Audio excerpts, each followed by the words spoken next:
It's Friday, May 26, 2023, and here's what's shaking at the Almond Alliance. I'm Aubrey Bettencourt, President and CEO of the Almond Alliance, the voice of American almonds in Sacramento, Washington, D.C., and beyond.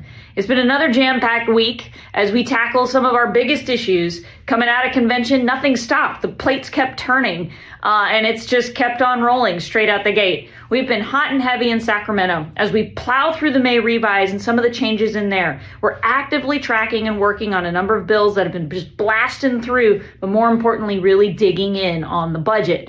As they always say in politics, follow the money, honey. That's how you know where things are going and where the juice is at. And we're keeping an eye on some of our key programmatic needs at the state level, as well as a couple of other things. We're tracking a bill that helps with port efficiency, and we're working with a number of other partners of ours along that transportation line as we continue to work with our partners in the supply chain. Big announcements out of OOCL and MSC with regards to new services that they're offering. If you're a member of ours, you're going to be getting that email here very shortly, and we appreciate your being a member. So you need to call or become a member so you can get those updates with regards to some new shipping opportunities, some new lines. And we've been watching some of that coming out, and as we announced not too long ago, USDA AMS, Secretary Vilsack accepted our request for a Section 32 purchase of American almonds to be placed in food boxes and other programs throughout the United States. We're looking at $75 million to support the almond industry as we continue to move through all that carry-in through the summer.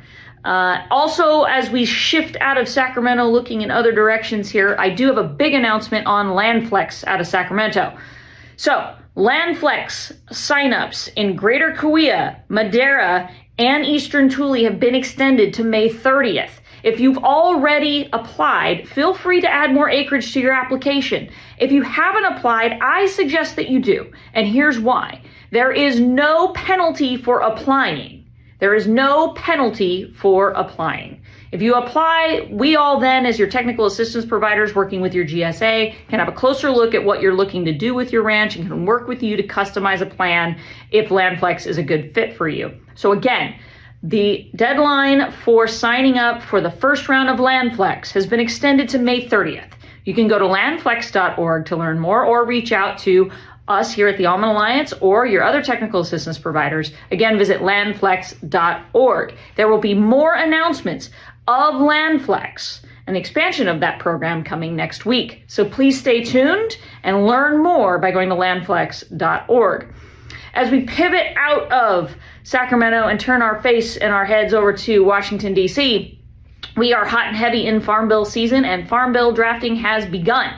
So our team has been on the ground working with our great partners across both sides of the aisle and our great California delegation to continue to push for some of our priorities inside of that.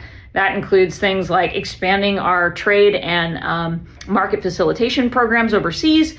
That includes some of the drought programming. That includes disaster reform. That includes looking at AGI and payment limitation criteria, as well as a number of other things. We're going to be sending out some more information on that. If you get our Almond Advantage, there's been some great articles in there going through all of our priorities, and I think we might need to do a little podcast on that. Hey, if you're not following us, check us out on all your favorite podcasts as well, your favorite platforms for podcasts, where you can catch some really great interviews, especially coming out of convention over the last few weeks. So, Washington, D.C. has been busy there. We've been working on, USDA with AMS. We've been also talking about disaster programs. Let's make something perfectly clear. We have been in direct communication with our partners at Farm Service Agency, NRCS, RMA, and I want to make sure that you guys got this. There's been some difficulty of understanding around this. The TAP program, the Tree Assistance Program, does work and is in place and does not require a presidential. It is a permanent program. It is available for any kind of disaster affecting the tree in the orchard. Now, the Emergency Conservation Program is also available. That was triggered by the presidential disaster notice that's been in place since our series of winter storms throughout this spring and coming out of the winter. That is also in place. And the ECP program, which is a Farm Service Agency program, also does apply to your orchard trees, as it covers things like debris removal. It covers things like replacing of a irrigation system should it have been flooded out for whatever reason. So it's important to know that those two programs do exist. They absolutely are funded, and they absolutely apply to you as an orchard farmer. So with that, make sure you're calling your FSA office and you're giving them that notice of loss. Now, along those lines, we're hearing of folks encountering when these trees are falling down that they're finding Ganodermia inside the tree.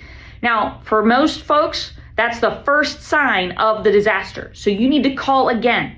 If that is the case and you are finding that in your wind-blown trees or your flooded out trees that you're finding disease, you need to call FSA and say you have a first notice of loss, which is that tree fell over and you look inside and there it is.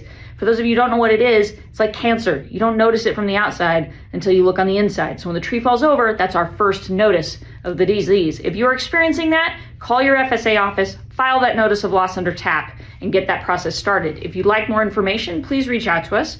We're hoping to get some sort of a white paper on that. We've had a few requests for some PCAs, but again, always in any kind of disaster, document and notify. Call that FSA office, drop them a line, say this is my notice of loss. Make sure you call your crop insurance provider and make sure you're taking photographs of everything. And always report to your county ag commissioner. That is how the entire disaster process gets started, is all of the state and federal agencies look at those reports that go into our county ag commissioners.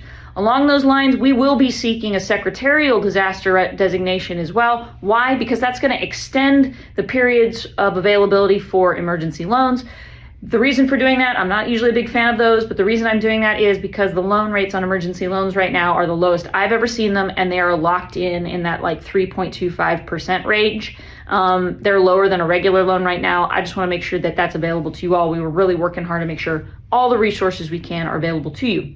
Along those lines, you did see an announcement just last week. We blasted it out. We're happy to see it, thank goodness, that finally the Emergency Recovery Program, ERP, has been announced for disasters from 2022.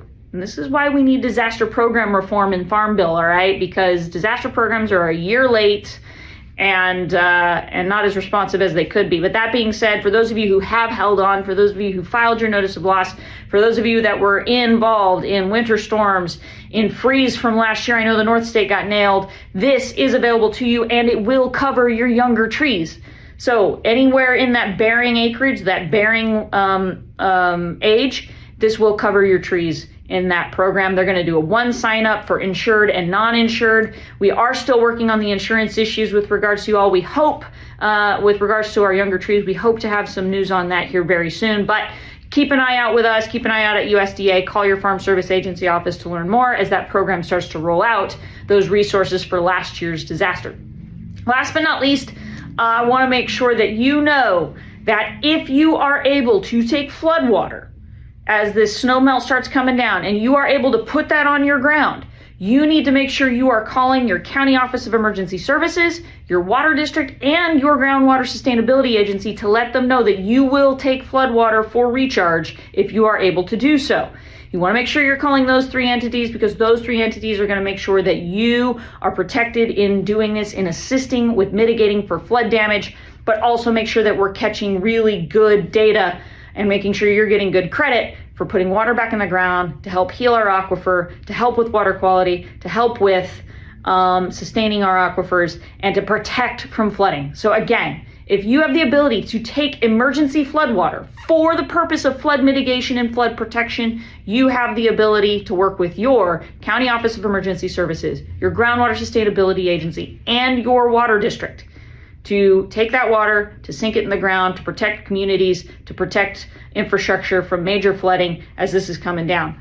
Please, if you have any questions, reach out to us at Almond Alliance. But again, if you have that ability to take flood water for flood protection purposes, you have the ability to put that on your land and sink that into the ground. Make sure you're coordinating with your County Office of Emergency Services, your GSA, and your water district to do so.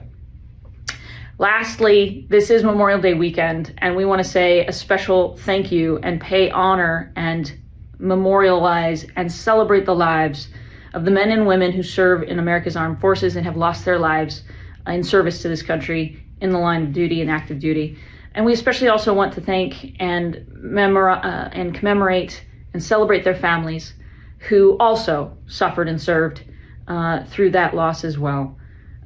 We all have, I think everyone in this country has someone they know who served, and anyone who has given their all and the ultimate sacrifice for the freedoms and the values of this country.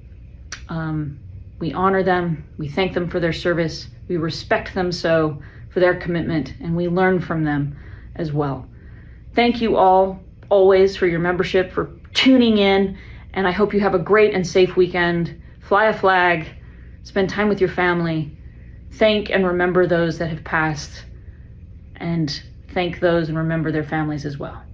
We wish you all the best. Happy Memorial Day weekend, and we will catch you next week.